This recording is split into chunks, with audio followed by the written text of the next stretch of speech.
श्रियकान्ताय कल्याणनिधये निधयेत्तिनाम् श्रीवेङ्कटनिवासाय श्रीनिवासाय मङ्गलम् लक्ष्मी सविभ्रमालोकसुभ्रूविभ्रमचक्षुषे चक्षुषे सर्वलोकानां वेङ्कटेशाय मङ्गलम् श्रीवेङ्कटाद्रिशृङ्गाग्रमङ्गलाभरणाङ्ग्रये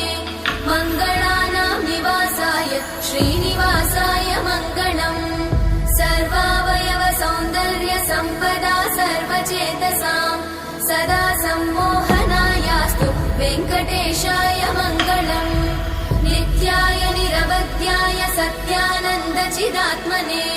सर्वान्तरात्मने श्रीमद् वेङ्कटेशाय मङ्गलम् स्वतः सर्वविदे सर्वशक्तये सर्वशेषिने